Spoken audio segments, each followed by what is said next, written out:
What's going on, everyone? Welcome to episode 24 of the Diego Colley Football Show, and a lot to talk about today. I got to talk about last week's games. It was a great slate of Sunday football games. Going to talk about this coming up week, Thanksgiving week. Lots of interesting matchups. Some of the three best Thanksgiving matchups that I can even remember ever seeing on my screen on Thanksgiving. So excited for those. But just quickly going to touch on just a few of the storylines of last week. Then we'll talk Seahawks, and we'll get into next week and kind of bring it all in together. But just a few things that stood out to me when I go back to last week's game. What did I talk about Thursday night? The Bills and the Texans. The Bills lose to the Texans 23-19, and this was a game that I said I didn't really think the Texans could stay in it. I didn't think they could score enough.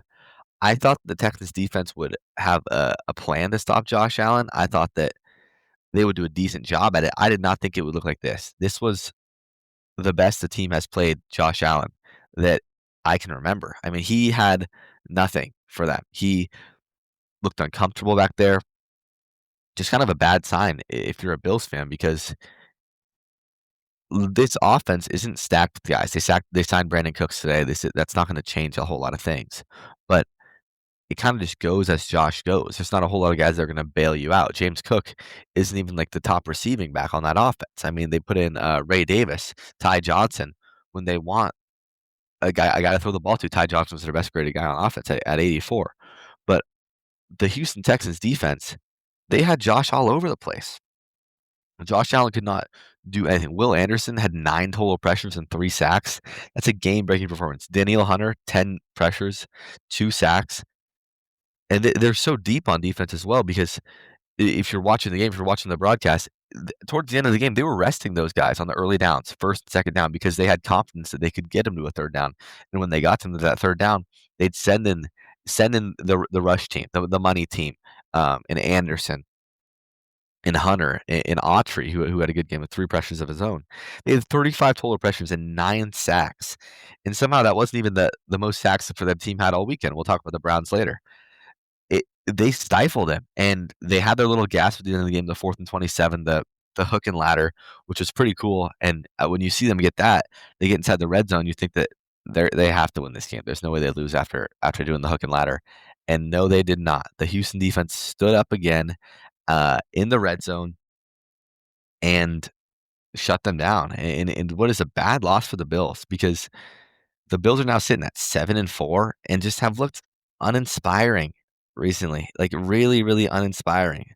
I mean, they beat every game that they've played. I mean, they're so hot and cold because they beat the Chiefs, lose to the Dolphins, and they have this explosive offensive performance against the Bucks, where it's like, hey, the Bills are back to being the Bills.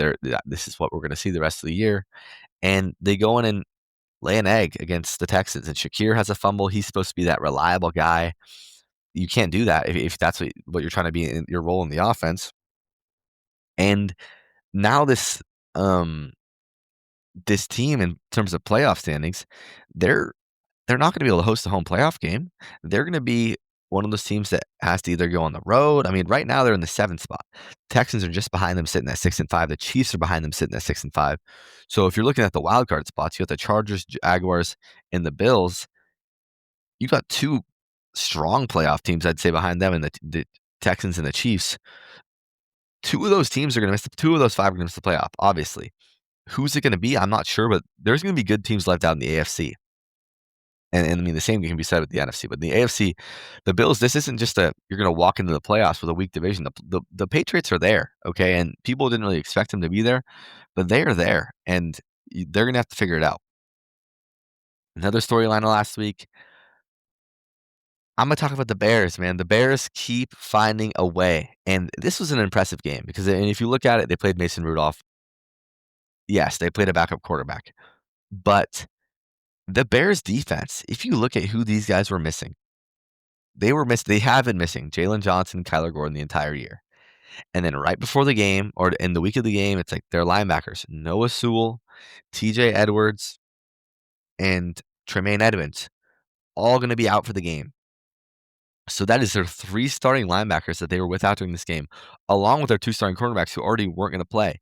And during the game, 2 of the linebackers get hurt in Ruben Hippolyte, who was stepping into play, and I don't. He's not on the injury report right now, but the guys are going down, and Dennis Allen is filling in just whoever they signed off the street, anyone that can play linebacker, and they just found a way to win. And Caleb Williams, I thought he played an overall all right game. I mean, he has the strip sack fumble, which was probably his worst play of the entire year.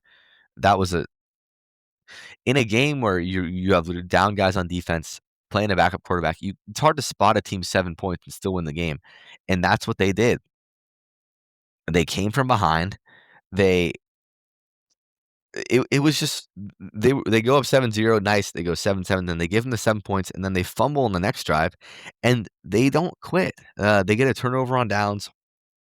Then they go down and score before halftime. Rudolph drives them down. They have a great play. The Steelers have that Kenneth Gainwell fake tush push. It was a crafty play. There were so many points in this game where it felt like the Bears could have just crumbled away, but that's not what this year's Bears team has done, quite honestly. Towards the end of the game, they take control of it. I mean, they're down 21-17 to start the half, and they go down and score, force a punt, force a fumble, score, and you're in control of the game. I mean, you're up 10. You give up a long touchdown drive, an 8-minute drive, but you don't let them get it quickly. It's an 8-minute drive that they have to tick away at, and you kind of work the clock. And Caleb didn't really make the play because they had 2 3-and-outs, and they gave Pittsburgh 2 chances to either go down and tie it or go down and win it. And then obviously the Steelers have that very crushing play where Rudolph runs for the first down, and everyone's seen the clip with Rodgers where he's yelling, he's like, we're in the wrong formation. That loses them the football game. But just a resilient win from the Bears, and a really, really impressive one. We'll talk Cowboys. What a win for the Dallas Cowboys. I think a loss here would have eliminated them. It would have put them to 4-6-1. And they as Brian Schottenheimer said, they spotted the Eagles 21 points, and it did not matter because the Eagles did not score after the midway, the their first drive of the second quarter. They did not score after that. What a job by the Cowboys defense. Quinnen Williams, overshown being back, had to provide some sort of a spark because they were resilient. I mean, then they drive down after the Eagles touchdown. They drive down. It looks like they're going to make it 21-7. And Dak throws a pick in the end zone. It's okay. That's really the game. Like you can't do that when you're down 21 points. And they get a 3-and-out. They get a touchdown. It's only 21-7. And it's kind of just moot in the third quarter. It's like, all right, this comeback attempt is gone. And Aubrey misses a kick, which he never does. And they just keep getting stopped. In the third quarter, the Eagles had 1 3-and-out, 1 6-play drive that ends up in a punt, and another 3-and-out. And then the Cowboys score. It's a 1-score game. Elliott misses a field goal. And all of a sudden, it's a tie game. And it's like, all right, what's going to happen now? And it seems like the momentum's all there.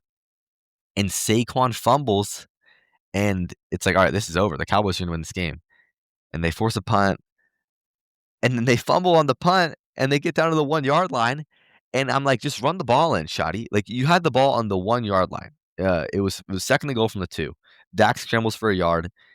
They throw on third down, which I didn't like. I think you hand it off on third, you can throw it on fourth. And Dak almost has a pick on third down. CD kind of drops it, however you want to say it. And then the 4th down play, incomplete to Ferguson. I'm like, okay, you just blew your chance. Like, in all the pass in the last year, if this was a game last year, if this was the Eagles you were playing, they go down on a however much time was left, they go down on a 4-minute drive and kick a field goal and win the game. But no, they force a punt. Dallas gets the ball, kicks a field goal, wins the game, and a season potential saving drive that sets up a titanic matchup against the Chiefs on Thanksgiving, which we'll talk about, that has huge playoff implications for both teams. And on the Eagles side, I just don't know what it is, because if you watch the beginning of this game, you're like, okay, the Eagles are back. A.J. Brown's getting involved. He scores first. This is what you want to see every time. And then they just disappear. And I don't know why. I don't know why they just kind of crumble up. They can't run the football effectively anymore. I don't know what exactly it is, but it's brutal. It's brutal. We'll talk about the Chiefs. Was this a dynasty-saving win for the Kansas City Chiefs? I'm not sure if this team has flaws, but this was more of a Chiefs win than any of the Chiefs wins we've seen all year. Because the offense didn't show up at the beginning. The offense didn't show up. And throughout this dynasty, the Chiefs defense has constantly picked up the offense when it needed to be picked up. And that's what they did. This was a Colts team that had been unable to be stopped by a lot of teams. It's been running the football effectively. Mahomes was to pick practically a pick 6 at the start of the game. Unlucky. He's trying to go to RPO to Rashee Rice. And I mean, in an instant, they're down 14-3. And it's like, I mean, this team is cooked. And even in the third quarter, They put some drives together, and they just keep ending with field goals, a 13-play field goal drive, a 10-play field goal drive. You have to get touchdowns there, and it seems like, okay, they can't do it, and they have an uninspiring third quarter with a chance. They're only down 5 because the defense held the Colts a few times. They're only down 5 at the half. 3-and-out punt. You hold them to field goal because the touchdown there makes it 21-9. That ends it. Hold them to a field goal in the red zone, and you punt again, and you're down 8 points, and hold them to another field goal. This was a drive that I felt like saved the game because it was an 11-play, 70-yard drive, and they get it down to first and goal at the 7, and they stop Daniel Jones. He can't make the throw to score a touchdown necessarily. And this next drive feels like, okay, this is the Chiefs. It's 20-9.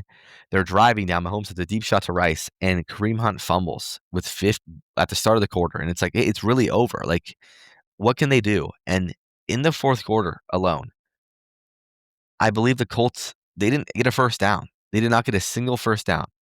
A 3-and-out that ends. Then the next drive, the Chiefs play fast. Mahomes, I thought he was so good on big downs because there was a few times where they'd be bad on first and second down, and he'd have to step up with pressure in his face and make the perfect throw to Rice crossing across the field. Rice was huge in this game. So they score. Colts get the ball back. A huge, great running game. Jonathan Taylor, a chance to ice the game. 3-and-out. I thought they stopped the run amazingly in this game. Punt the ball to Chiefs. The Chiefs, 3-and-out punt. The Colts get another chance with 5 minutes to go, and you get a few first downs. You make a minimal time left if they do get the ball back, and you're at the 50-yard line. A few timeouts get you a field goal and they have to score a touchdown. And 3-and-out punt. They passed on first down, incomplete, 6-yard pass to Pittman, and that was it. I don't know if I like that. This game kind of showed the flaws with a Daniel Jones-led team in the playoffs.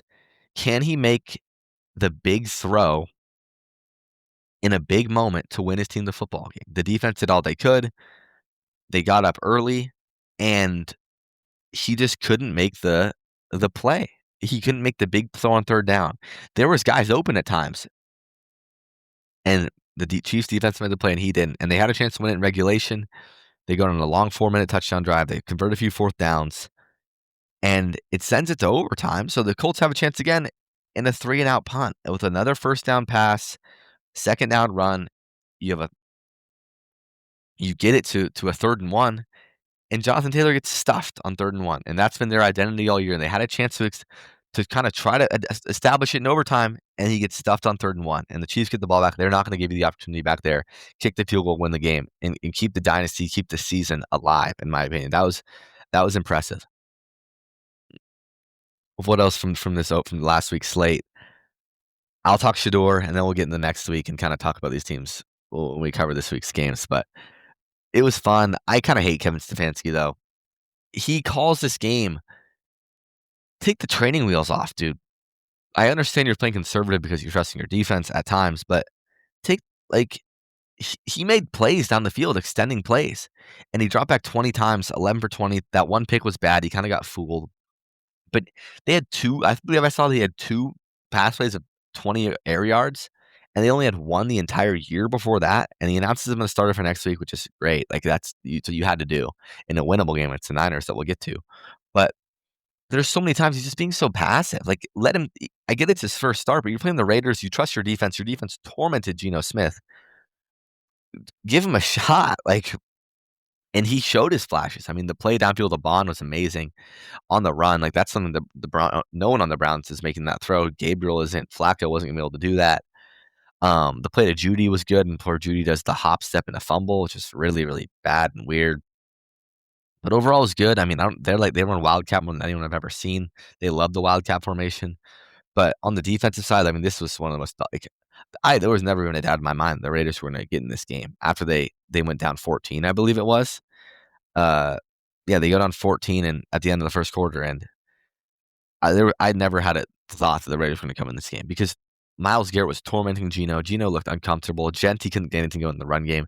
This defense is so good, and the fact they're wasted behind a really bad offense 12 weeks into the season is really disappointing because you only come around the defense. I mean, Myles Garrett should win the MVP. He's at 18 sacks 12 weeks into the season. He is going to break the record. I mean, he only needs 4 more, and he has 6 games to do it. You gotta hope he does it in 16 just to, like, shun all those people that are like, "Oh, extended season." Same with the JSN thing, but a great win for the Browns. I'm excited to see Shador match up against the Niners this week. I really am, especially with the fact their defense can hold Brock Purdy. So we'll talk about that game, but we'll talk Seahawks first before we get into that. The Seahawks play the Titans in a weird game because they win 30-24. The scoreboard makes it look closer than it was. They did a lot of good things. The defense, it was weird because they pressured. We'll start on the defense side of the ball. They pressured the shit out of Cam Ward, and this was probably the best game I've seen Cam Ward play. And it didn't amount to a lot. I mean, he ends up throwing. I mean, this is probably one of his best stat lines. No interceptions, 28 for 42, 256 yards. He's throwing to Gunnar Helm, Shamir DK, Chigakonkwo, Xavier Restrepo. Like, he's not throwing it to great receivers. And what he put out there was really, really impressive. I mean, the Seahawks defense ends with 42 pressures. That is silly, but only 4 sacks. I mean, Derek Hall has 8 pressures. Leonard Williams, 7. Witherspoon, 2.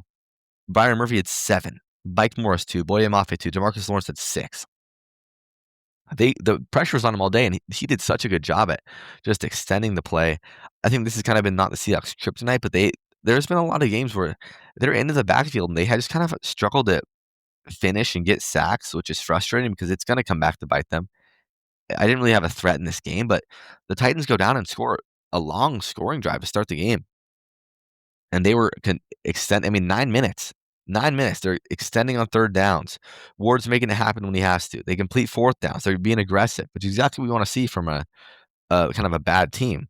And you end up holding them to 3, which is a good stand there. And the Seahawks offense comes out a little flat, like some sloppy penalties, some false starts, incompletes on third. Like, wasn't really converting. They end with a field goal, and you get a punt, and then JSN happens. I mean, you're sitting at a 3rd and 6 after a penalty. They're trying to go to the tush push. Doesn't work, and he gets the matchup with the safety. And if he has that anytime, Darnold's going to let that fly because there's no safety in the NFL. There's barely a corner in the NFL that can jar JSN one-on-one. And you have to give props to Clint Kubiak because his ability to find ways to get JSN these one-on-one matchups is elite because if he gets one-on-one, you can't guard this guy. And just overall, then it's kind of a weird game because it gets to 23-3 after the halftime. We're up 16-3, and they come out of the half and JSN for 56 yards, a 7-yard run, JSN for a touchdown pass. And it's like, all right, this game's over. Like, what are we on to? And then the offense just kind of kind of stalls, but not really. It's kind of more of a combination of both. Maybe they thought it was over because you have a punt return touchdown, which was annoying to see. Darion Kendrick's loafing down there. He gets waived today. He's just kind of jogging down the field, and he gets up the side. I don't know how he doesn't get pushed out, Shamir DK. And the offense goes down and scores. It was an impressive day from Kenneth Walker. I do have to say that because what we saw from him was he only had 11 carries, but 11 for 71 yards. He had explosive runs. He had a long of 19 and a long of 13 for Zach Charbonnet, 6 for 35 on the ground for Zach Charbonnet. That's what you want to see. I like that split. It does not need to be 12-11. 11-6 is fine. Give Charbonnet some of his carries. Of course, he gets in the end zone. He steals his touchdown. But this does not need to be a 50-50 thing because Kenneth Walker showed again the explosiveness. And the fourth quarter, it's kind of a weird thing because you turn it over on downs. Darnold gets sacked on a 4th and 3. And then you stop the Titans, but they keep extending drives. I actually would love to see what they were on 4th downs. They were 5 of 7 because it felt like in those last few drives in the fourth quarter, they're going for it every time. They just constantly converted, and Ward does make stuff happen with his legs and find someone open. Kind of frustrating to see, but I mean, he was the number 1 pick for a reason, and he kind of showed his flashes today, which I'm happy for him about. I want to shout out Patty O'Connell. I mean, the Seahawks went in this game with Drake Thomas playing, Ernest Jones and Tyrese Knights out, and Patrick O'Connell. He was a thumper. I mean, in the run game, he was huge. I mean, he had some massive, massive hits. And that just shows the type of coaching that Mike McDonald's given because this guy's been on the practice squad all season. A lot of guys probably aren't hoping he's going to be able to play in this game. Like, as a fan, you don't want to see Patrick O'Connell starting a game. And Mike McDonald had him ready. He had him ready to go, and I think that showed. And O'Connell, he showed up. So I'm impressed with that. Of other notes, it was just a weird one because it felt like they dominated the game. They just didn't get upfield in big downs, which you want them to do in against good teams. On the offense side of the ball, it was a statistically good day for Sam Darnold. Some stuff I wouldn't want to see him do again. It just felt like early in the game, especially, he was just forcing some things. I know there was that third down when he's trying to go to Kenneth Walker on the out route, and there's a guy on his hip, and he tries to force it, and he throws it behind him, and it quite frankly should have been picked off. It should have been a pick six. It wasn't because Kenneth kind of deflected it, but he doesn't need to do that. That's one of the ones that's going to be picked against. It's going to be picked against like a team like the Rams or a better defense, but he still hits deep shots to JSN. JSN goes to 8 for 167, 2 touchdowns. He breaks the Seahawks single season receiving record, which is just ridiculous considering that this is week 12. Like, that is one of the more insane stats I've ever heard. So, I mean, what he's doing is insane. I would love to see him get to 2,000. Just it feels like every week there's the bomb that's going to happen, and every week you can't stop him. I don't know why. Like, you can't really double him because he's doing stuff underneath over the top. It's impressive. I'm a little not disappointed. I like to see Rashid Shaheed get some run. I mean, I know he was out there, but I'm not mad that Jason's catching all these balls. But 2 targets, 0 receptions, 1 rush for 4 yards. I want to see Rashid Shaheed touch the ball. I mean, I like the acquisition at the trade deadline. I feel like there's ways they can get him the ball. Maybe whether it's a jet sweep. I mean, the backfield stuff's fun, but I think a jet sweep would be fun to incorporate. Little screens, maybe. A lot of ways I'd like to see it done, but I'm sure they will. The offense is producing, so you can't really be mad about that. On to this week's matchup.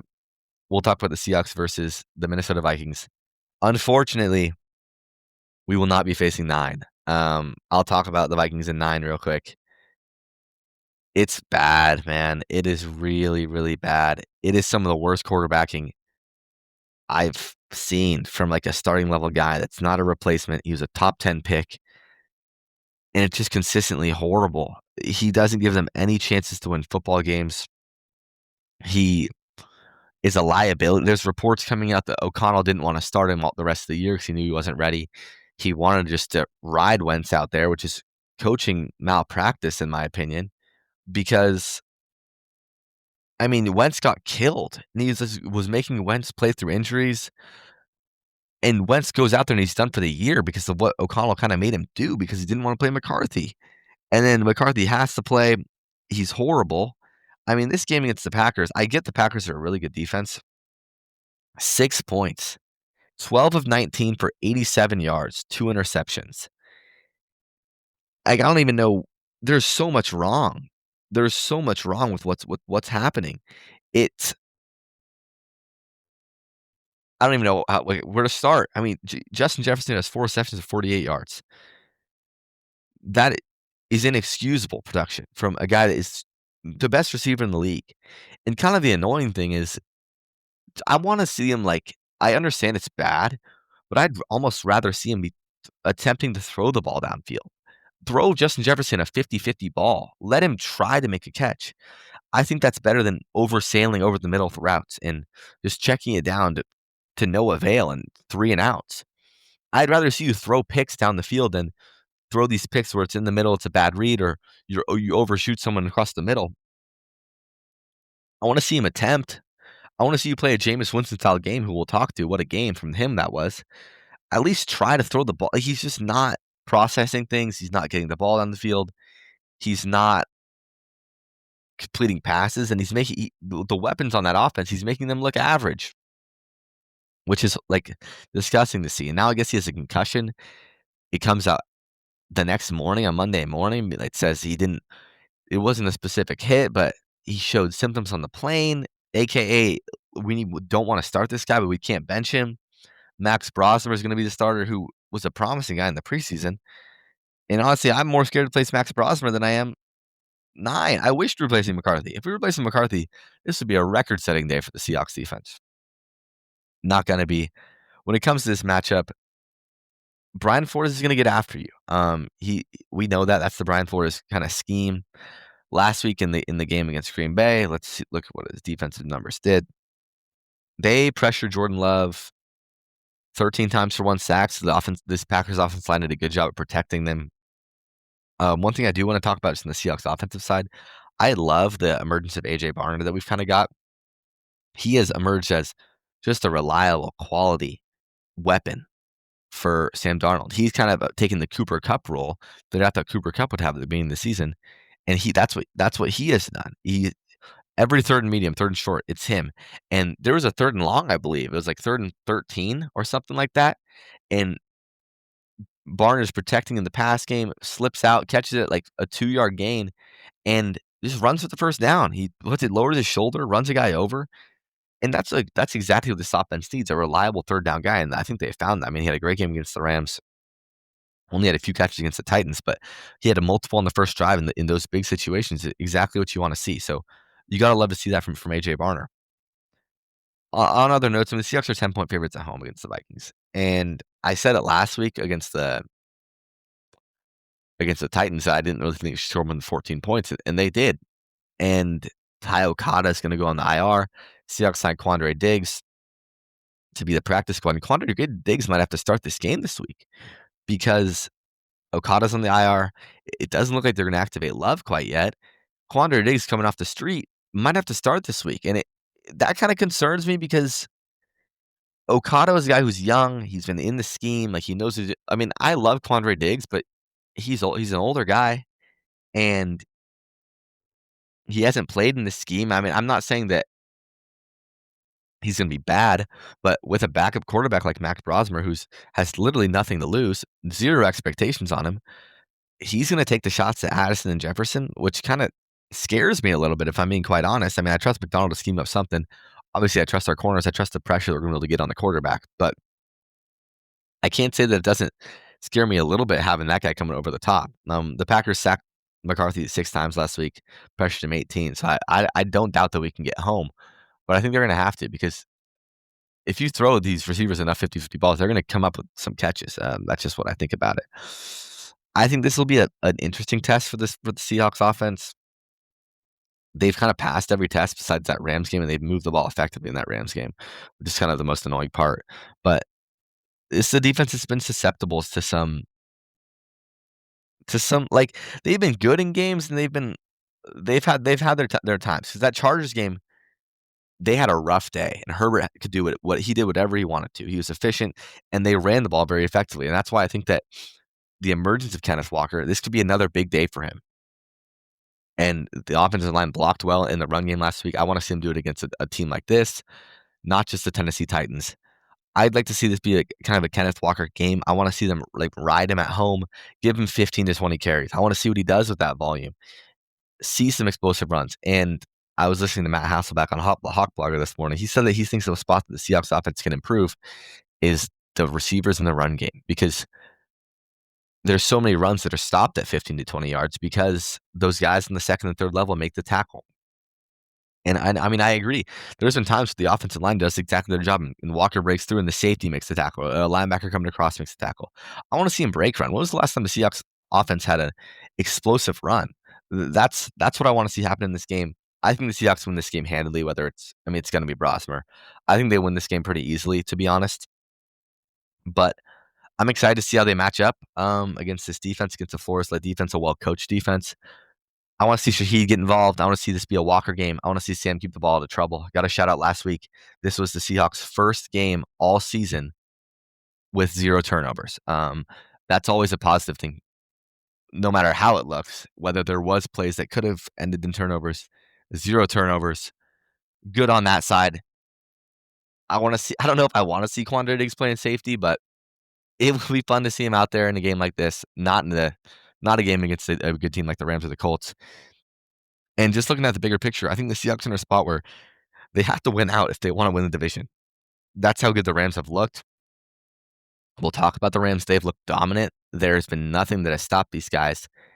And I don't know how it plays out necessarily yet, but I think they have to win out and hope the Rams lose a game along the way, which, I mean, who knows if that's going to happen. But the Seahawks just have to play week by week. They can only control what they control. And a loss before the Rams game kind of eliminates them from any chance of winning the division, in my opinion. So you got to go 1-0 each week, and I think this team's capable to do it. So we'll get on the rest of the slate now. on to Thanksgiving. And like I said, what a slate of Thanksgiving games we have. The Green Bay Packers going to take the Detroit Lions. The Kansas City Chiefs going to Dallas to take on the Cowboys. And the Cincinnati Bengals going to take on the Baltimore Ravens in the return of Joe Burrow. But we'll start with the morning game. Green Bay at Detroit, classic Lions Thanksgiving game.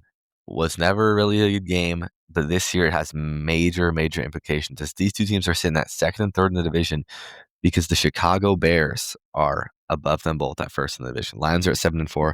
Green Bay is 7-3-1. And that tie for Green Bay and Dallas could turn out to be pretty beneficial for both sides, as I mean, that sets you above a team with the same amount of wins and a loss. So that's a big difference maker when it comes to tiebreakers. And this is a big one. This is an absolutely massive one. This is a Lions team that they've haven't looked their best recently, to say the least. They beat the Giants in the game last week, and a game that they should have lost. I mean, they were down 10 points in the first quarter of this game, and without a heroic performance by Jahmyr Gibbs, I think they probably lose this game. I mean, this Jahmyr Gibbs game was historic. 15 carries, 220 yards, 2 touchdowns, average 14 yards a rush, 11 receptions, 45 yards, and a touchdown there. He literally willed them to victory, and that's what superstars do, and he is a superstar. And the Packers are coming off a win over the Minnesota Vikings, J.J. McCarthy, where they didn't really have to do much on offense. They did what they had to do. They scored 23 points, won 23-9. And now this sets up this titanic divisional matchup, a game that the Packers won at the beginning of the season in Lambeau, I believe they did. Yeah, they hosted the Lions. They beat them in Lambeau. For the Packers to get 2 wins over them and really own that tiebreak would be massive and potentially put the Lions in a spot at 7-5, looking up at the playoff spot. And the same thing for the Packers. The Packers lose this game 7-4-1. They're not in a great spot either. As I mean, they still have games to go in the division with the Bears twice. They have the Vikings again, but this has massive, massive implications for the North, especially because of the Bears factor. I mean, the Lions only play the Bears once. The Lions play the Bears again later in the season. But this is a huge, huge game. And if you go back to that week 1 game, it was the Lions weren't in sync. They weren't quite themselves offensively. New offensive coordinator.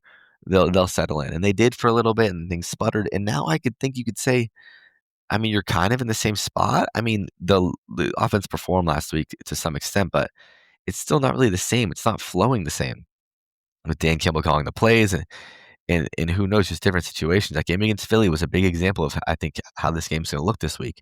I don't know how high scoring it's going to be. I think the Lions obviously have more explosion on the offensive side, but this is a really, really good defense that the Packers have and they're facing with them. And if they can hold them and put them in these tough spots where they have to go these decisions, so you know they're going to go if it's under 4th and 5, and stop them a few times, that just wavers your confidence because it felt like that was always a given for the Lions. And it showed in that Packers game or that Eagles game. It's not. If you can fluster him a little bit and get Goff off his mark, he's kind of a rhythm guy. And when he's flowing, he's flowing. But when he's not, he's easily rattleable. And you can get him to kind of be in his beatable self. And Packers offensive side, I'm not sure if we're going to get Jahmyr Gibbs back this week. I mean, not Jahmyr Gibbs. Jaden Reed, I don't think so. He was a limited participant in Tuesday's practice. It was a walkthrough, so I don't really know if I don't really wouldn't put much weight into that. Matthew Golden was a limited participant. Josh Jacobs with a knee was a limited participant. Banged up. Dontavion Wicks was limited with a calf injury. Keyshawn Nixon limited. Savion Williams did not practice. A lot of guys banged up for this team, and it's a short week. But Love's going to need some of his weapons back because he has struggled recently. I mean, just looking back to this game last week against the Vikings, he hasn't had his rookie first-round pick in the last few weeks. Last week, he's thrown to Christian Watson, Dontavion Wicks, Romeo Doubs. Emmanuel Wilson stepped up in a big way last week, though. I think that's a huge, huge plus. 28 for 107 yards, 2 touchdowns. Christian Watson stepped up and kind of was the top dog in that receiving room, with 5 for 49. Romeo Doubs, kind of his production has wavered in the last few weeks, disappointingly. But this defense has kind of brought them to where they are in this today. 7-3-1. It's been on the back of their defense. And that defense is going to need to show up in this game because they're going to need to limit the Jahmyr Gibbs run game. Because if Jahmyr Gibbs can do what he did last week or even have a lot of success and find those open seams as a runner or as a receiver he did in that Eagles game, it's gonna be trouble for these Packers because I think if this gets into a shootout, it is not the game that Green Bay wants to play, and that's when it gets bad for them. Up next, Chiefs Cowboys. Chiefs are a surprising line to me. The Chiefs are well, they open as 4.5-point favorites, sitting at 3-point favorites right now. This is interesting. Chiefs are sitting at 6-5. Cowboys sitting at 5-5-1. Home game for Dallas. Huge momentum after that home win last week. Cowboys on Thanksgiving Day. What more can you ask? And I think this game comes down to the Chiefs defense because we know what this Dallas offense can do. And to some extent, we know what the Chiefs defense can do. I'm not sure, but I think this is a defensive game on both sides of the ball because I don't think the Chiefs win a shootout. I think the Chiefs have been too dysfunctional on the offensive side of the ball. They haven't capitalized in big moments. And Kareem Hunt did run the ball great last week. I forgot to talk about that. He ran the ball well. He had that fumble as a workhorse back. I'm not really sure how he's not a workhorse back anymore with his age these days, but he had success on the ground. The Chiefs, they moved the ball, but they just could not capitalize in the red zone. And I think if the Chiefs defense kind of gets pushed around by this Dallas offense and it gets into a shootout type thing, I don't know if these Chiefs can kind of hang. I just don't know if that's how this team is built. This team is built to win these 25-20 games where they're going back and forth and they make a big stop and the offense can go score when they need to, but they struggled to capitalize in the red zone last week. And if they do that, if they take too many field goals against an explosive passing offense that can score in an instant, I mean, they do have Trent McDuffie, but George Pickens is going to be a struggle. George Pickens has been the best receiver on that team this year on a team that has CD Lamb at receiver. So this is a really, really weird line for me to see because the Dallas offense also showed the defense also showed last week they can stop a good offense that was playing well because they stopped Philly after those first 3 drives and kind of just stifled them the whole rest of the way. I mean, whether that's Overshown, whether that's Williams being fully healthy down at the D line, this isn't a threatened Chiefs running defense. I mean offense. No matter what they did last week, it hasn't been all year. So I mean, just looking at this, I'm finding it hard not to take the Cowboys in this game. I know it's the Chiefs, and I know if it gets down to a clutch moment, it's going to be the Chiefs. But with Dak Prescott, Dak in a big moment, you never really know. But with the way this offense is playing, and if this defense has garnered a little bit of momentum, going to face a stoppable Chiefs offense that has struggled to hit on the big plays, struggled to score in the big moments. I like the Cowboys in this game, and I think that just the matchups on the outside, the receiver to corner matchups, to Jake Ferguson, his ability to be there, Javonte Williams being the running threat that he has been all season long. I think this is a Dallas Cowboys win, and I think this puts them at 6-5-1, and this puts the Chiefs. Everyone's chalking this up as a Chiefs dub, which I don't really know. I think this should be more of an even line. I mean, they have a gauntlet coming up, but should be no matchup to look over because I think this is going to be a much different game than last week. I don't see you being able to hold the Dallas Cowboys to these consecutive 3 and outs that they did in the fourth quarter and overtime. I just don't see how they have too much big play ability. With the Colts, it was like they're going to run the ball and try to chip away at it. The Cowboys, they can be struggling and throw a 50-50 ball to Pickens or CD, and they can catch the ball and flip the game in an instant. I like this to be a high-scoring, fun back-and-forth game, and I like Dallas here. Last game of the Thanksgiving slate, Cincinnati Bengals go to Baltimore to take on the Baltimore Ravens. Ravens are 7-point favorites, over-unders 52.5, and it's the return of Joe Burrow. And before I get into that, I just gotta say I'm a little frustrated. All this hype last week, Joe Burrow's tracking the play. He's taking first-team reps. They don't activate him, and they lose a game that I think he could have won them. And I understand, like, a lot of people online, and I think they have the correct take. You don't need to kill him behind this line. This team's not good. But after watching that game, man, your defense stepped up for the first time all year. They had a pick 6 early in the game. They made goal line stops on consecutive plays towards the end of the game. And Flacco spots him with a pick 6. There was 10-3, and they had the ball, and he spots him with a pick 6. That game is so much different. He doesn't throw that. That's not a ball Joe Burrow throws. You would think that Joe Burrow would have had a better day. This was a game that I think he would have won them, and it would have put them at 4-7. It's not really changing much in the grand scheme of things, but just kind of frustrating overall. And I think this is going to be a fun one because it's still a sputtering Ravens team, and I know they've been winning games. They're 6-5.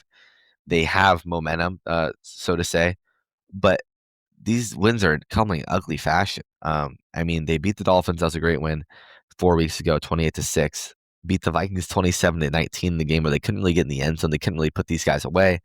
Beat the Browns in the game where, I mean, Shador comes in having not played a snap with the starters and throws that pick in his own territory. 23-16, they were losing a majority of that game. This Jets game, 23-10 against a bad Jets defense, just couldn't get anything going. Couldn't get anything going at all. Lamar threw for 153 yards, was sacked once. Derrick Henry in for 64 yards on 20 carries. Zay Flowers had 5 receptions, 50 yards, but other than that, it was just never felt strong, never felt consistent. Just kind of a frustrating game to watch as a Ravens fan. And this is the last thing you want to see from a Ravens perspective. Joe Burrow coming back, a guy who always plays well against the Ravens, whether they win the game or not. These games are always shootouts. They're always fun, and you have to expect a little rust on his side of the ball. But it this is an offense that is sputtering and has not been able to get consistent play over the last few weeks against the defense. It's coming off some momentum against the Patriots, a good team, and with one of the best quarterbacks in the entire NFL coming back, with Jamar Chase coming off suspension. T. Higgins isn't going to play; he's concussed.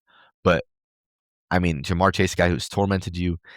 If this gets into it, if the Bengals come out hot and score some points, you're going to have to rely on this Ravens offense that has struggled recently to get back on its horse and bounce back, because I don't see this necessarily being a low-scoring game. Kyle Hamilton, I believe, got banged up. I'm not sure his status. We'll check that out right now. But this could get ugly, and this would put the Ravens at 6-6, and this is a division where I think I wouldn't be surprised if 9 wins makes it, which means, I guess, technically, from my point of view, the Bengals aren't out of it, even though they practically are. But I mean, I'm just saying, who knows? Anything can happen. This is a really, really weird. Lamar Jackson, ever since he came back, has been banged up in and out. He feels like he hasn't practiced on a Wednesday in weeks. He had a toe injury. He returned to practice on Tuesday. He's still questionable. He's going to play. Um, it looks like Hal Hamilton's going to be fine. It was a little bit of a fluke thing. He's not on the injury report, but I don't like this spot for Baltimore. I think I'm going to take them to win the game just because I don't know how much I can rely on the Bengals defense in a big spot, and no Higgins kind of hurts. But I think this is going to be a fun one, a fun back and forth, high scoring. Going to be good to see Joe Burrow back on the field. Thanks for what you did for us, Flacco. But it's Burrow time. Hopefully this is a good nightcap for Thanksgiving. And yeah, give me the Ravens in that game. I hope it's a fun one. On the Black Friday, the 8-3 Chicago Bears take on the 8-3 Philadelphia Eagles at noon on Black Friday. And this is one of the biggest games the Bears have played in years, to be honest. These are two teams in very, very different spots. The Bears are sitting at 8-3 on their high horse. They're winning every close game.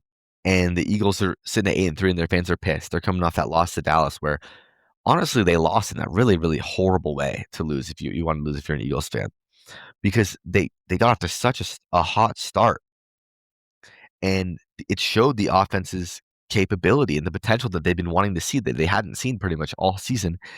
And it was out, and it was explosive, and Devontae Smith was catching deep balls, and A.J. Brown was catching deep balls. Him and Church were on the same page. And then it just disappears in a snap. And it just goes away, and they can't put any points on the board the entire rest of the game. If you have to think, if you get one field goal at some point in that middle part of the game, you win the game. And they couldn't. So, and it's like, what is going on there? What is the problem? Because you see the tools are there, and I understand this running offense is not what it was last year. This was the best run game in the entire NFL, and they have just yet to get clicking. But you have to be, if you want to be a good team, you have to be able to put one drive together in a whole half of football to win a football game against a division rival. And they did not do it. They had a chance to bury the Cowboys season, and they couldn't do it. And now they're hosting the game on Black Friday. And you have to think, if they get off to a slow start, the Boo Birds are going to be out. On the Bears side, I think I think it looks like Kyler Gordon and Jalen Johnson are gonna be back, and that's a huge, huge boost for these guys. These guys have been on all season, and I understand this isn't a high-powered, passing offense, but these are 2 um, great receivers, and to get 2 good cornerbacks back and healthy, hopefully, that's exactly what you'd want. I mean, they're both still in the IR. They practiced last week, so you'd think, I mean, they could have maybe went last week, holding them out for this one. They haven't been activated yet. I assume that would happen tomorrow, on Wednesday, as I'm saying this day before the game, maybe Thursday because the game's Friday. But if you can get those guys back, that changes a lot. You want to hope that Noah Sewell's gonna be able to play. He didn't practice on Tuesday. Tyreek Stevenson was questionable. He didn't practice Tuesday. So if they can get some guys healthy on defense, they're gonna need that because a banged up team with banged up linebackers, that would be the recipe to getting this Philadelphia run game back going. And that's kind of what Eagles want to do. The Eagles would love to throw touchdowns, but they want to get back to their identity of being able just to kill teams with these long 8-minute drives, converting 3rd and 1s, converting 4th and 1s, and just moving the ball down the field, brutalizing you. Lane Johnson's sitting there questionable. He's been banged up all year. Reed Blankenship sitting there questionable. Fangio says he expects him to fight through the injury. Dory Jackson had a concussion. I'm not sure if he's going to be able to come back. That's a big loss in the secondary. On the Bears side, what are the keys to the Bears winning this football game? In my opinion, for the Bears to win this game, Caleb has to take care of the ball. And he's done a decent job of that all year. But last week he spotted the Steelers 7 points. He ran into a strip sack from TJ Watt in the end zone, gave them 7 points. And I think if you do that against a team like the Eagles, that's going to lose you a game. This is going to be he threw for 3 touchdowns. He had a pretty solid day overall. Besides that, he made great throws over the middle. The completion percentage isn't necessarily there, but he made the throws that he had to, and he threw a great seam ball to, I believe it was DJ Moore. That's the throw that the next throw that he needs to add to his bag. He has these big, beautiful hole shots, these bombs down the field. It's just a nice seam ball on time, beat the cover 3 in the perfect spot. No one is even near him. He needs to be able to hit that on a consistent basis. The run game, Manungai kind of took over the backfield. 12 carries, 48 yards last week. Swift goes 8 for 15. I like that. Manungai runs hard, and they're going to need a little bit of something there. Caleb's going to have to use his legs. I also do have to say, I love the way that he's spreading the ball around. Roma Dunze is great. He's probably their number 1 receiver. He goes 3 for 53 last week. DJ Moore goes 5 for 64. Colston Levin, 4 for 49. Luther Burden, who's kind of started to emerge, 3 for 46. You don't need to throw the ball to Olamide Zaccheaus. Throw it to these guys. These are guys with promise. And DJ Moore is embracing this role as kind of the second or third option. I think it looks great. I like the Bears in this game. I think that they have the momentum. And I think the thing that they've shown is they're not going to waver no matter what the situation is. I think if they can kind of weather an early storm from the angry Eagles team that's coming off after that loss, if they can weather that and not fall behind a bunch of points early, that's where I like them in this game. And if those 2 DBs are back, force a turnover off Jalen Hurts trying to push the ball down the field, I would have to think that the Eagles are going to come out trying to be aggressive, because I don't think you can come out passive after the way that game ended last week. With all the aggression to start, you'd be passive the rest of the game. You can't get anything going. To come out passive at home on Black Friday, that kind of turns the crowd against you. They're going to want to set the tone early. And if the Bears can weather that and kind of stop it, maybe force a turnover, get the momentum on your side, I think that's where they want to be. I don't necessarily know that they win this game. I think this is a close game to the end, and I'm not going to count out Caleb Williams with the ball in his hands with a chance to win the football game. So that's what I got to say there. It would be awesome if the Bears won this game. I'm not sure that they do, but I'm excited for a fun one. I think the Eagles win. Bears cover 7. On a Sunday, the San Francisco 49ers take on the Cleveland Browns. And first, I just got to talk about the 49ers. I got to say, that Monday Night Football game I just watched was some of the worst quarterback play I've seen in one game. And that's saying something because there's been some bad quarterback play all around, kind of in this whole year. And this was horrid, absolutely horrible. Brock Purdy did everything he could to give this game to the Carolina Panthers on a platter. And Bryce Young just kind of gave it back. He did nothing to capitalize on anything that Brock was giving them. And I got to give Brock, J.C. Horn is one of the best cornerbacks in the entire league. He is absolutely outstanding. was so much wrong with the game with what was done on the both offensive sides of the ball on both sides. I'll go Niners first, but Purdy throws 3 interceptions, 23 to 32, 193 yards, 1 touchdown, 3 interceptions. It was just the lack of arm strength was there, and he was seeing stuff. The pic, if you're watching the view from above, he was seeing stuff that was open, and he was just late on it. And with the lack of arm strength that he has, floating multiple passes over the middle, he's trying to go over the middle, giving those DBs on the other side of the ball a chance to recover. J.C. Horns comes from the opposite hash to pick the ball off a dig on the other side of the field. It's an outstanding play, but none of those were throws that Mac Jones would have made. Quite frankly, none of them were. Mac Jones isn't trying to make the special play with his arm and fit this ball into a tight window. He's not. He's taking the check down. The guys from the check downs running to get a first down. It was a glaring mistake, like bad issue for the San Francisco 49ers because they're not going to. I mean, they're sitting at 8-4 right now. They have the Browns, Titans, Colts, Bears, Seahawks left. Like it's a favorable schedule. They're probably going to make the playoffs, but you're not going to win a big game with this quarterback play. So has to be figured out on their side of the ball. McCaffrey was fed. I mean, touched the ball 31 times, which is just ridiculous. I mean, he had a great day, but Purdy did all he could to lose these guys the game, and the defense stepped up to show up and not let that happen. Robert Saleh was not letting them lose that game. But on this match against the Browns, I think this is a really rough, like a scary spot for the San Francisco 49ers. They are going to face the best defense in the entire league, a defense that got after Geno Smith with 10 sacks, the defensive player of the year, the arguable MVP in Myles Garrett. And Purdy's going to try to run around and do what he can and make plays with his arm and extend plays with his legs. That's not what you can do against this defense. This defense is this is a game that you need the style of football that Mac Jones is going to play. You need a guy to get the ball out on time, dump it off to his guy, let him run. You need to trust your concepts, trust your coach, do what your coach wants you to do, to just dink and dunk your way down the field. If you leave the ball in the air, if you get pressure and you float one in the air, they're going to make you pay.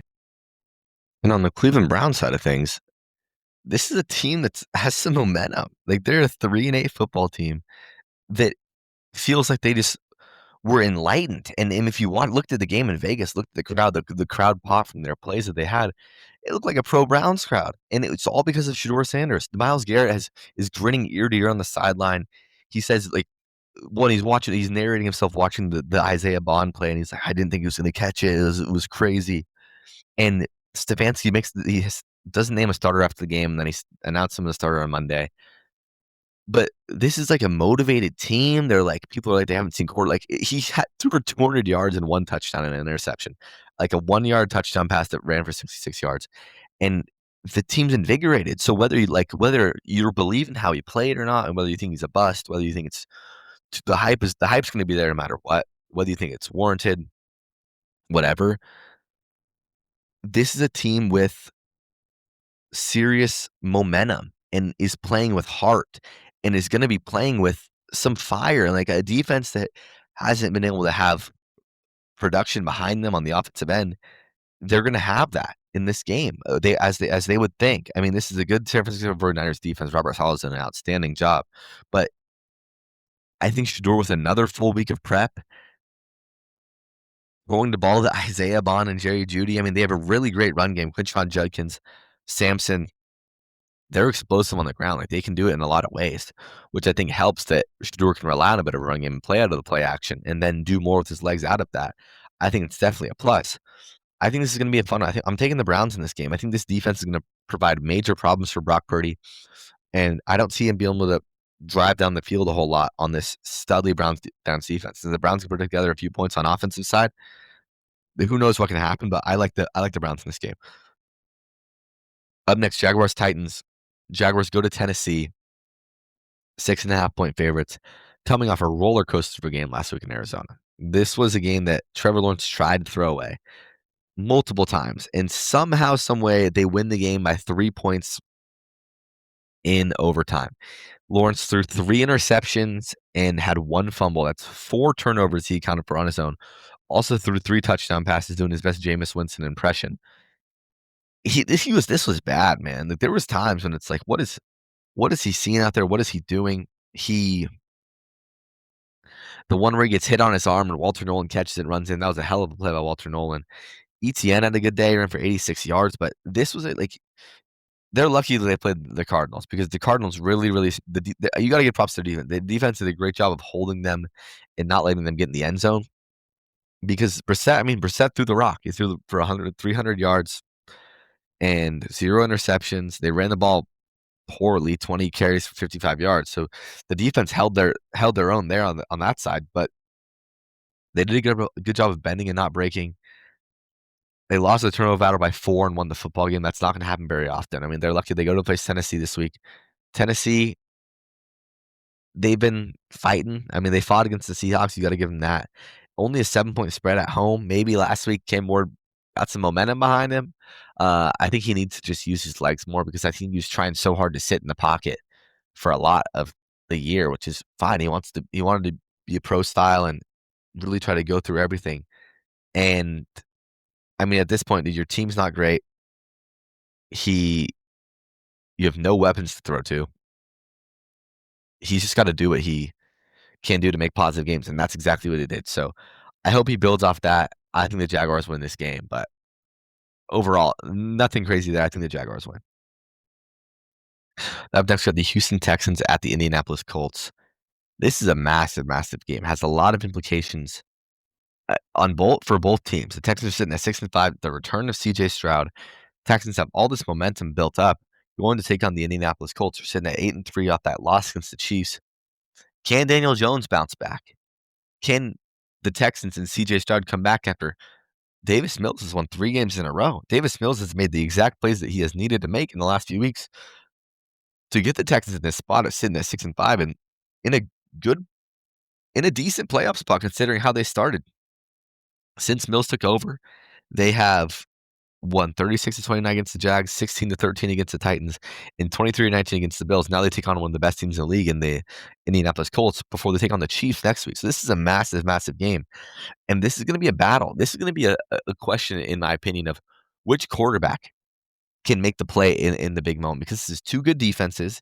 This is a game that I think is going to be low scoring. I don't see any team getting blown out here. And it's how the Texans are going to handle Jonathan Taylor. How are they going to stop that and make Daniel Jones make the plays that he needs to make with his arm to beat them? They're not going to let Jonathan Taylor beat them. I'm going to tell you that. And I think the Chiefs gave him a lot of material on what they can do to kind of do that this week. And D'Amico Ryans already doesn't need that. And on the Colts side of the ball, how are you going to let C.J. Stroud play you? Because C.J. Stroud was kind of struggled kind of all year. And Davis Mills came in and he was feeding Nico Collins. He was feeding Higgins. He was throwing these fades at Higgins. He was giving it to Noel. Kirk was contributing. Woody Marks has really came along in the rushing game. And the offense had kind of been running smoothly. They weren't putting up these crazy performances. I mean, Jacksonville did that big fourth quarter, but he's running consistent offense. And can Stroud step in and do that? I would hope that he can. He's their franchise quarterback. I would hope he can do it to a little bit better avail. And maybe sitting on the sideline for the last few weeks watching was beneficial to him. But I don't want to see Nico Collins be schemed out of this game plan, because Nico Collins isn't a guy that should be able to happen to. This is going to be a big one. I gotta say, I like the Texans in this game. They've shown their ability in the last few weeks to make the big plays when they need to, and this is a defense that no one wants to play at all. One of the most feared defenses in the league. The Seahawks dotted up on them, but besides that, no one wants to play these guys. And if you can make Daniel Jones, make him drop back. I mean, he is Tyler Warren, but his receiving weapons aren't necessarily the end all be all. Michael Pittman's a solid receiver. Alec Pierce is a solid receiver. Tyler Warren's a great weapon, but he's not necessarily that deep ball threat, and he's not that number 1 10 targets a game type guy just yet. This is a scary spot for the Colts, because if you lose this game, you're sitting at, I mean, you're going to be fine in the grand scheme of things. You're sitting at 8-4, and who knows? I mean, looking at the rest of the schedule, if you lose this, you would have lost 3 of the last 4, and you face the Jags, Seahawks, Niners, Jags to end the season. This division this isn't wrapped up yet. They got to show that this wasn't just an early season fluke and win a big football game, because that's exactly what this is. I like the Texans in this game. I'm taking the Texans. I think Stroud comes back. invigorates them and beats these guys. Saints, Dolphins. I'm disappointed in the Saints. Last week I said the Saints were going to beat the Falcons, a depleted Falcons team, and they went out and kind of laid an egg. Tyler Shuck laid an egg.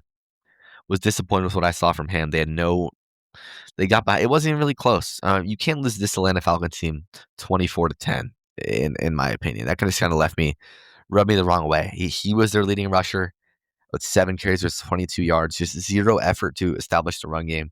Devin Neal, Kansas running back, 7 for 18. Taysom Hill was 10 for 17. Are we really still at the point where Taysom Hill needs to carry the ball 10 times? Like, I just don't understand. There's other things you can do than give the ball to Taysom Hill. I don't get it. There's certain packages where it's like, okay, that's cool. I just feel like it limits you a lot. It's a good little gadget thing, but there's no. He shouldn't be throwing the ball twice and running it set 10 times. He should not be the leading carry getter on your football team. I just think that's ridiculous. Shuck was fine. He was 30 to 43, threw to Olave 9 times, targeted him 13. Jawan had 45 yards receiving. Devin Neal, 5 for 43 on the ground. A lot of guys banged up on that team. I don't think they should have lost to the Falcons. That's all I got to say there. For the Dolphins, looking at this game, the Dolphins there's a little bit of a gateway. I'm not saying the Dolphins are going to make the playoffs, but there's a little bit of a door there that's telling me they can make it interesting at the end of the season. They have the Saints, they have the Jets, they have the Steelers who are struggling. They have the Bengals, Buccaneers, and the Patriots. If they win the next 2, they're 6-7. I've talked about this before. The Steelers aren't in a fantastic spot right now, but they can make stuff interesting. I don't really have a whole lot to say about this game. I think the Dolphins win it. I think they should win it. Who knows, though, because Mike McDaniel, his football teams come out and play just vastly different things all the time, ways different all the time. But I think that they win this game. I'm disappointed in the Saints. The Saints have guys banged up, but get Taysom Hill off the field. That's all I have to say there. Falcons, Jets, another ugly one. Kirk Cousins gets an NFL win last week. Good for him. The Jets, home game, 2.5-point underdogs. This is a good Falcons defense. Tyrod played last week. Didn't necessarily play great. I mean, let's take a look at these stat line, because the whole reason for starting Tyrod was that you wanted to see your young weapons, your receivers. John Mechie got in the end zone. That was a positive there. This is like last chance you for receivers, this Jets team. Adonai Mitchell, John Mechie. I guess that's it. But that's 2 guys that came to my mind. Breece Hall didn't really run the ball effectively for 40 yards, 15 carries. He was a leading receiver, 4 receptions and 75 yards. But, I mean, yeah, Tyrod's going to give you a fighter's chance, I think. And I think more of a fighter's chance than Fields, because Fields against this Falcons defense would be hell. The Ulrich would be getting after him. He would not be able to make the right decisions, right check down. I think Tyrod gives you that chance. Dumping it off to Mason Taylor, dumping it off to Breece Hall. I don't really have interest in watching Kirk Cousins quarterback a football team right now. It's just kind of really, really boring to watch. I don't like it. I don't want to watch Kirk. I hope the Jets win this game. I just want Raheem Morris to be fired. I'm over the Falcons. Give me the Jets. Cardinals, Bucks. Bucks are 3.5-point favorites at home. Opened at 6. Is Baker Mayfield going to play? I have to talk about Sunday Night Football, because that was honestly worst case scenario for the Tampa Bay Buccaneers. It showed that you aren't at the upper echelon of teams in the NFC. Your hot start, I don't know if I'd say feels flukish. I mean, you have a lot of injuries, but like, you got dominated. It was not even close. And your offense struggled to move the ball. Baker got banged up. Baker's always going to be a guy to fight through injury. But I thought he was done for the year. I thought he threw his arm out. Turned out to be a shoulder thing, which means, it's a left shoulder thing. So that's something he can fight through, but he's not going to be 100%. Every hit he takes trying to run, he was trying to do it too in that game. He was trying to lower his shoulder, get the extra yards. He had to a few times. Every hit he takes not going to make it better. So and they're sitting at 6-5 now. Like, their stock is very, very down ever since that start. The 4-1 start, 5-1 start after they beat the 49ers. And ever since then, they lose to the Lions, beat the Saints, lose to the Patriots, lose to the Bills, lose to the Rams. They've lost 3 of their last 4, 4 of their last 5. But this is a must-win game. I'd say you can't fall to 6-6. I know the Panthers are bad. You do not want to get in a battle with the Panthers to win that division.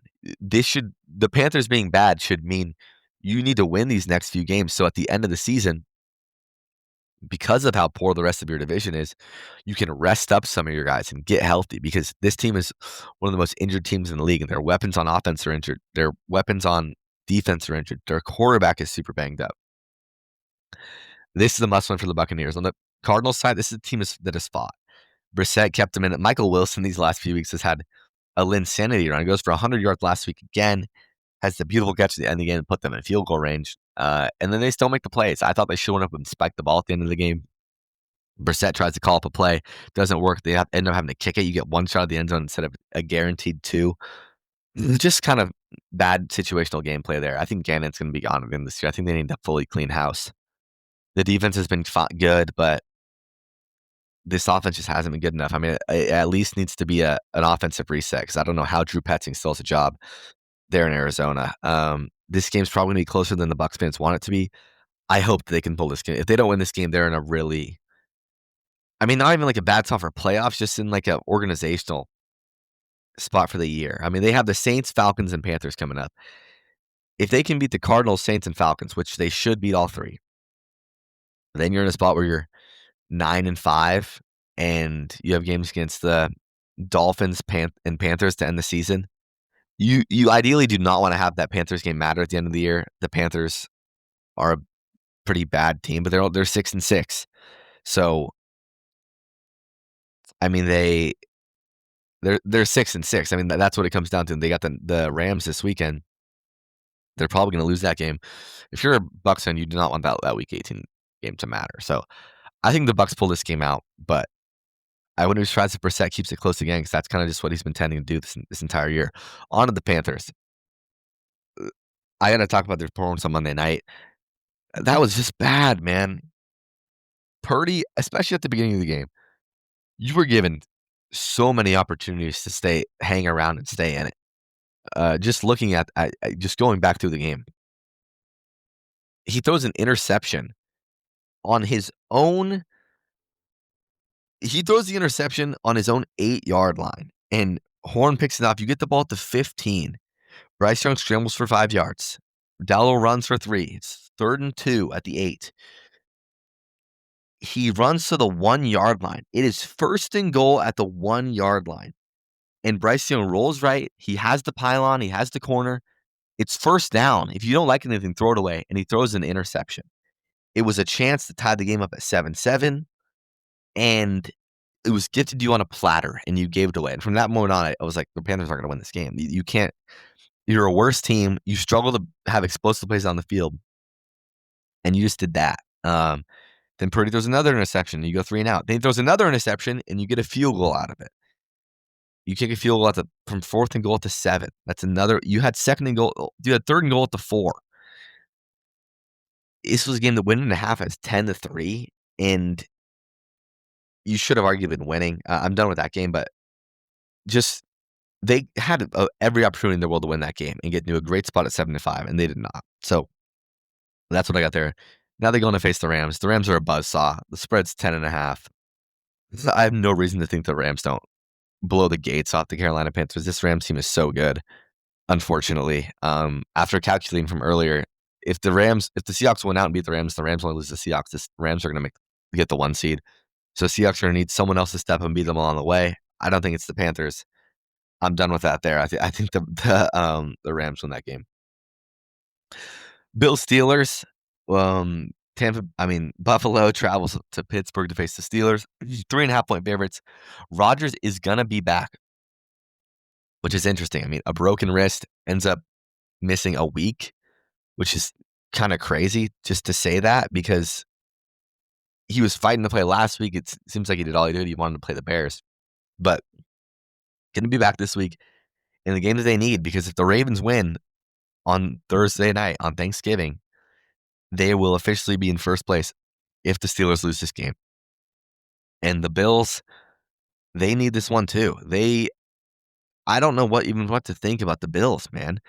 This is a game, and they're playing a defensive-based team, probably gonna be low scoring. I would think I have to have a little bit more faith in the Bills' offense against the Steelers' defense. They still have the guys that the Texans do. I mean, no one really in the NFL, I think, besides maybe the Broncos and the Seahawks, have the guys that the Texans do on defense. So, plain and simple there, I think Josh goes back to being Josh. He kinda just it's kinda weird to say he's kind of like an every other week type guy. It's like he'll have these games where he really struggles, and then the next week he'll go out and play like the MVP candidate that we all know that he is. So, plain and simple there. I mean, even with Rodgers as the quarterback of the Steelers, he hasn't showed me anything that shows he's gonna be the huge difference for Mason Rudolph. Mason Rudolph played a decent game. He really did. There was a pick early in the game. Deshaun Wright makes the play, and other than that, I mean, he was gonna put him in position to kick the field goal to tie the game, if not for that illegal formation. So I don't really know how much a quarterback changes the Steelers team on offense. I think they're kind of down and broken. I don't think they're a good team. This isn't a Mike Tomlin football team.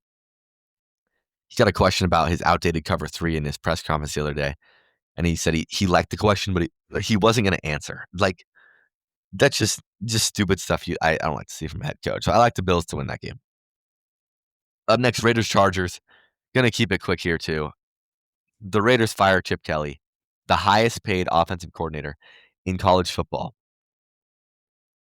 In NFL, has been fired. And I think it just has to kind of set off a bit of a domino effect, to be honest. I don't know whether it's Geno next, their DC next.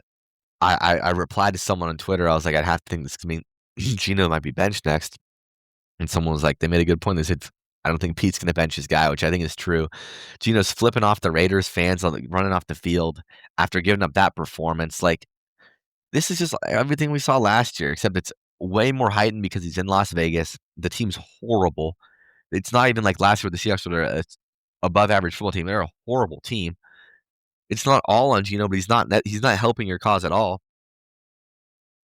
Genty gets banged up. Like, Kelly had all the weapons in the world to start the season. Brock Bowers, who hasn't shown he hasn't played to be the Brock Bowers that he was last year. Ashton Genty, Geno Smith, who they traded for, and these didn't make it work. And Pete Cannon, the second time Pete's Cannon guy in the middle, coordinator in the middle of the season, with the first time being a few weeks ago with the special teams coordinator. But Canning, an offensive coordinator, is much different. I don't think it changes much. I think the Chargers roll here. I think this is a good game for the Chargers just to stay healthy, because I don't see the Raiders scoring more than 15 points. The Raiders are one of the worst watches in the league for me. I hate watching the Las Vegas Raiders. It's sad to see Pete Carroll on the sideline. I hate it. It's like he's out there. He's trying to be the amped up Pete that he is, but it's not there anymore. And the team's not there. The philosophy's outdated, unfortunately. And yeah. Broncos Commanders, Sunday Night Football. Why this wasn't flexed from Sunday Night Football, God knows why. But it's not going to be Jaden Daniels, as some people might have thought it was for some reason. He said he was going to be ready. Like Brandon Ayuk posted that. Stupid scenario. But it's going to be Mariota, backup quarterback against this Vance Joseph elite defense from the Broncos. What I want to see here, if I was a Broncos fan or in the broad picture, can Bo Nix make it easy on his team? Can he make it easy on the fans of the team? Like, can he make them not be stressing out the entire game? Every game they win is a one-score game. Their last 3 wins, 5 of their last 6 games, all wins, I will say, or 6 out of their last 7 are one-score victories. Like, field goal victories. This game should not need to be, and they had victories against the Raiders in there, against the Jets, against the Giants. Those are games that do not need to be one-score games. I just would love to see, like, him put it together, because I hate on Bo Nix when he goes down and has these game-winning drives. Like, it's not, and what I say still stands true. Like, I still believe what I say. Can he puts it together at the end of the games. Can he please just deliver a complete game against a banged up old Commanders defense? I'd like to see it. They're 6.5-point favorites. Their defense is going to do their job. Can Bo Nix do his, and can they win an easy game? That's what I want to see if I was a Broncos fan. That's honestly what I want to see. I think the Broncos win that game, and I hope it's easily. Monday night, Giants-Patriots. Giants going to Foxborough. I think it's gonna be Jackson Dart, but I gotta say I hope it's not. And not because I don't like Jackson Dart. I do like Jackson Dart. Jameis Winston is electric. I have to talk about this for a minute or two. What he did, that was one of the most fun Jameis game. That was the most classic, fun Jameis Winston game that you could possibly get. He catches a receiving touchdown, and it wasn't a Philly special wide open. It was a disastrous play. Gunnar Olszewski gets the ball, tries to reverse field, cuts back, throws a ball where their DB is guarding Jameis Winston. And Jameis stops, comes back to the ball, breaks the tackle, and runs into the end zone. In a game where he threw for, I believe it was 300 yards. He had 2 touchdowns through the air, 1 receiving, 1 interception, 366 yards, 18 for 36. Just chucking it. Just absolutely chucking. I'm gonna take a look at his next gen stats. But I don't think there's a reason to play Dart. I mean, the O-line isn't great. I would like to see them. I don't know if you sit him down. I mean, obviously, he's gonna be healthy. He's coming off a concussion. He's gonna wanna play, but I think Mike Kafka's smart. He's the interim coach. If Dart does play, this cannot be the game plan that Brian Daboll was trotting out there. This can't be we're gonna run him every big third down. Like, I understand that might be your best pathway to winning games, and he can do it at times, or if it's improvisational, it can be. You can't have your franchise quarterback just lowering his shoulder and just he's been in concussion protocol like damn near every game he's played. Like, it's not sustainable. It's not what you want to see from a front office perspective, especially if Joe Schoen is sticking around. There's got to be some sort of sign there, like, hey, don't get our guy killed, please. Like, please do not get our guy destroyed. Just in all honesty. So I'd like to see Jameis. If it's not Jameis, though I'm sure Dart will be fine. I want to see him be aggressive.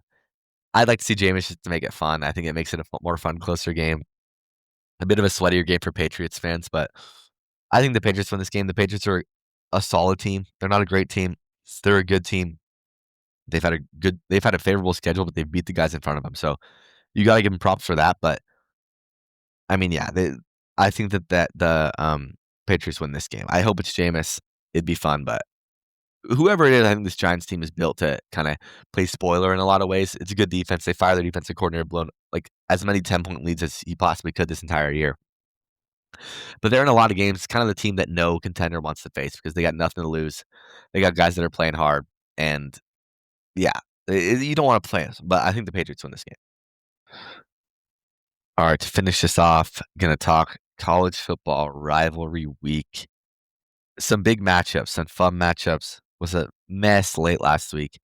And there's a lot of intriguing things coming up right here. First, we're going to talk about the college football rankings. So they just came out. We got Ohio State at 1, Indiana 2, A&M 3, Georgia 4, Texas Tech 5, Oregon 6, Mississippi Ole Miss 7, OU 8, Notre Dame 9, Bama 10, BYU 11, Miami 12, Utah 13, Vandy 14, Michigan 15, Texas 16. I think that's where it kind of cuts off, in my opinion, besides like the conference bursts. There's a few really, really important games here. One, touch on it quickly. Ole Miss, Mississippi State, the Egg Bowl. Lane Kiffin's status supposedly coming out after the Egg Bowl. Don't overlook this Mississippi State team. This Mississippi State team has hung around with a lot of people. Should have beat Texas. They've been in a lot of games, so that's not a game, especially if a coach is looking in the other direction, the team's not fully all the way bought in. If they win this game, they're in the playoff. This is a huge game for Ole Miss, which is why a lot of Ole Miss fans are pissed with how this is playing out with Lane right now. This is arguably the biggest game in their history. This is to get to their first college football playoff berth, and the story is not that. The story is our coach going to leave next year? So that's one there. Georgia Tech. Georgia Tech's at 9-2, hosting Georgia, who they almost beat last year. I'm not sure the ACC conference scenarios. I think if Georgia Tech wins, I'm not sure if they get into the game. It would definitely boost their bid. They're not going to get an at-large bid, but it would definitely make things complicated in the SEC. That's an important one to see. Texas A&M, Texas. Texas A&M 2.5-point favorites going on the road to Texas. Texas at 8-3. The committee doesn't want to put in a 3-loss team, but if they were ever put in a 3-loss team, it would be the Texas Longhorns, who are the number 1 ranked team in the country to start the year. And if they beat the number 3 team, the number 3 undefeated king of the SEC, that's definitely a possibility. Ohio State, Michigan. Ohio State's 9.5-point favorites on the road. Where have we I mean, what more can they ask for here? Ohio State has seemingly been resting guys the last few weeks. No Jeremiah Smith last week. No Carnell Tate last week. They wanna win this game. They wanna win this game arguably more than they want to win a national championship. Ryan Day wants to win this game more than he wants to win a national championship. Michigan, where do you even start? If they win, it gets them into the college football playoff. So this is effectively a playoff game for them at the big house, 100,000 people. It's gonna be loud, it's gonna be popping. A lot of stakes there. Um, on the Ohio State side, like, if they lose, it doesn't really matter, but if you can't lose to Michigan this many years in a row, you have the best team in the country by far. You can't lose to these guys. I mean, that's my storyline there. Miami Pitt is a huge game for ACC standing perspective because Pitt, I believe, is in. I mean, let me take a look at the ACC standings here. Their loss to Notre Dame didn't matter because of it wasn't a conference loss, and they are sitting at tied for first in the conference. Virginia, Pitt, SMU. They lose to Miami. Miami has no way to get into the conference championship. If they lose to Miami, then it opens up the opportunity for Virginia, SMU conference championship game. Miami is getting slotted into all these college football playoff berth things as the ACC representative, but that is borderline. It's almost impossible. Virginia would have to lose to Virginia Tech, who's a 9.5-point favorite, and SMU would have to lose to Cal, who they're a 14-point favorite. So it's a highly unlikely scenario. Another game, Vandy, Tennessee. Vandy is 3.5-point underdogs at home going into Neyland. They need to win to keep their playoff hopes alive. They need to win and hope for a few people to lose. BYU is an interesting team. BYU sitting at 11. They're not technically in based on all the at-large berths that are needed. ACC, the mid-major. So they need to make a statement to the committee and show that they're one of the top 12 teams in the country. Alabama, Auburn. Alabama 6.5-point favorites on the road. Deuce Knight, Auburn freshman quarterback. I think he's going to start in this game. He started last week, lit it up, explosive, 5-star athlete. Iron Bowl at night, 4:30. Never a place you want to play. Jordan Hare at night. Alabama, who's kind of wavered in the last few weeks. They take that loss to Oklahoma, and now a loss sends them out of the playoff. And after the belief around Alabama, the whole middle part of the season, they endured the entire stretch. They beat Georgia on the road, beat Vandy at home, beat Missouri on the road, beat Tennessee at home, beat South Carolina on the road, came back, beat LSU, and they lose this game to Oklahoma. And now, if they lose to Auburn, they're out, and the season's a failure. All that work that they would have done was make it a failure. That's a massive spot to be in. And lastly, Oregon, Washington. I'm going to be there. I'm excited. I can't say enough about this game. The Huskies are 8-3. The Ducks are 10-1. Imagine if the Huskies didn't lose to Wisconsin. It'd be so much bigger, but it still doesn't matter. This is Washington, Oregon. It's a 6.5-point spread. Washington is kind of banged up. They had UCLA last week, and it was a really, really ugly game for the UCLA side, I guess. I mean, for Washington, it was a convincing win, but it wasn't. It was Pac-12 after dark at its finest. I mean, UCLA has this botched fake field goal. I don't know who runs fake field goal attempts these days. Throws it behind his head. Alex McLaughlin picks it up and scores. The Huskies, Damon missed Audric Harris on a lot of deep shots. No Denzel Boston. Jonah Coleman barely played, went and scored a touchdown. They got out healthy with the guys that played, which is, I think, a big thing. And this game's going to be important. I mean, Jed Fish, it's kind of hyping it up like that in this press conference. He says, all these kids are going to play. This some kids' last chance to play Oregon. They're going to remember if they beat Oregon or not this Saturday. Very true. They said it's going to be 4 quarters of football. I've already bookmarked a few Oregon guys in their replies. This isn't going to be a close game. This isn't going to be a 4-quarter football game. Well, we're about to find out. We're about to find out. Denzel, and when asked if Denzel and Jonah were going to play, Jed said a substantial amount. They need Denzel Boston to play in this game. They need an alpha guy at receiver to go in and make the 50-50 catch over these guys. Quite frankly, they need a guy like him. Roebuck's been good. Omari Evans He's been a good backup. He's made some explosive plays when needed. They're gonna have to do that in this game. Raiden Vine's bright. He didn't play last week with a concussion. They said he's tracking to play this week, which would be a plus. Just thinking about this game and comparing it to the Ohio State game, I need to see Jedd Fisch call a good football game. He did it in the Illinois game. It's an Illinois game at home. It's a ranked opponent. Okay. I need to see him call a great game, get his guys open, get him easy completions against a good quality football team. In a big spot at home, the crowd's gonna be on your side. It's gonna be rocking in there. It's senior night, last home game of the entire season, last chance to make a mark for next year. And I think this kind of encapsulates your season. If you don't beat Oregon, you're 8-4, which is kind of like I think the benchmark was, which is where people wanted them to be. They wanted them to be 8 games was the minimum, and it was like a borderline success. If you win 9 games, you're just on the brink of a playoff team. If you like 2 dumb losses away from it, 1 dumb loss away from it, you showed you can beat a high level team, which Jed still hasn't showed yet. If you can beat the number 6 team in the country at home, and you build that momentum for next year, with Damon coming back, with this big recruiting class coming in, one of the best recruiting classes they've had in a while. It builds a lot of momentum, grabs some eyes for people in the portal. This is the place you want to be. We're building something here. Jed's building something here. Jed can be the top 10 opponent.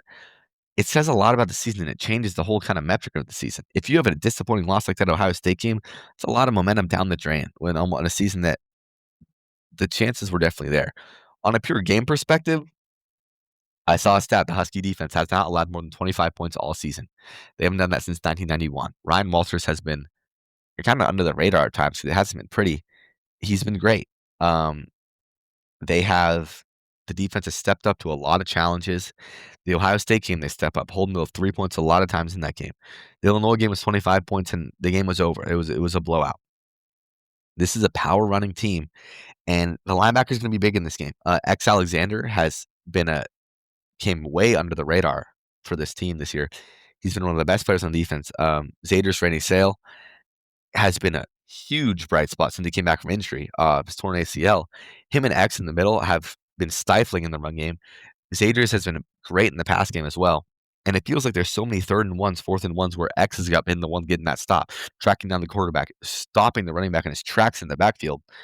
And that's momentum plays for a team whose D-line has been banged up a lot. Those are the huge plays from the linebacking core. On the offensive side of the ball, I mean, just thinking back to Ohio State, that's just kind of my comparison. Oregon's not the best team in the country, but just kind of a baseline. Ohio State and Michigan. They struggled to make the plays in the red zone. I mean, they're plain and simple. They didn't make the plays on big 3rd downs. Damon in the Michigan game with guys in his face struggled. He kind of panicked a little bit. I want to see him just thinking about that UCLA game. If it's not there, I want Damon to just tuck the ball and run it. I don't need to see him go through 3 progressions at times, especially like early downs. I don't need to see you go through 4 progressions and try to run around the backfield, make something happen. First or second read isn't there. Just go run and get a few yards. Play with 2nd and 7. Play with 3rd and 4, rather than getting yourself into 3rd and 15, taking a sack, because these DNs are going to get after you. You can't get behind the sticks in these guys and be forced to push the ball down the field. I want to see Decker DeGraff get involved. I feel like he's a guy that can be really reliable for them on, kind of similar to an AJ Barner role. I feel like we should also see that from a guy like Roebuck. Denzel's also going to take the top off, but we need these intermediate. It feels like a lot of the times it's the deep shot to someone or the screen. I want to see something in the middle of the field on these middle downs to kind of extend it. And in the red zone, I want to see some creativity. This is the team that struggled in the red zone against good teams, struggled to end these drives with touchdowns. I don't want to have to see Grady Gross kick a kick that's of major importance in like 30 to 40 yards. I feel like I always think he's not going to make it. So I want to see a score, like especially if you have 1st and goal inside the 5, you have to get in the end zone. I don't know how healthy Jonah is going to be. Adam Muhammad's a serviceable backup. I just want to see a competitive game. Thinking back to the Ohio State game, they had so many chances to go out there and win that game, and they just didn't. I don't want to be thinking back on this game like, man, we had them. and we let him off the hook multiple times. Because I do think the defense will keep you in it. I don't think the defense is all of a sudden in the last game of the year is going to start playing bad and get you blown out of this game. I don't see it. I think your DBs are too good to let that happen. I think your interior linebackers are too good to let that happen. I trust Ryan Walters to give up a scheme. I'd like to see Moore get into some trouble here. I'd like to see you pressure him. I'd like to see you kind of ramp it up on him early and get him off his rocker, because that's one thing they didn't do with Sayin. And Sayin hasn't really got flustered by anyone, but it's something that hasn't really happened against a good quality team. They couldn't really fluster Underwood because Michigan just kind of controlled the ball with the run game that whole time, and the offense didn't really put any pressure on him. So I don't know. I think they have the chance to win this game. I think they have a real shot. If the offense can play how they have in some of these last few games, I think they should win this game. Think about the Illinois game, which was a Jed's best call game. This UCLA game when Damon had some design runs drawn up for him. I think the worst thing to see would be a coaching loss on Jed Fish, because that would just be fuel to the fire that some fans have going into all offseason. Like, is Jed really the guy? I don't think that needs to be a conversation they had. Go out and beat Oregon, end the season on top, get a good bowl game. Don't end in the LA Bowl at 8-4, which is probably where you end up. Have a fun bowl game, maybe New Year's 6, maybe not, but be in a good spot, build some momentum for next year. I think the Huskies win this game. Give me Washington 31, Oregon 24. That's gonna wrap up the show. Thank you guys for listening. One show this week. Sorry if the mic sounds a little off. I'm using the headset microphone, but a lot to talk about. If you sat through this all in one go, thank you so much. But if you split it up, if you made it this far, thanks for listening. I appreciate it. We'll be back with 2 shows next week, and I'll see you then. Hopefully it's a fun weekend.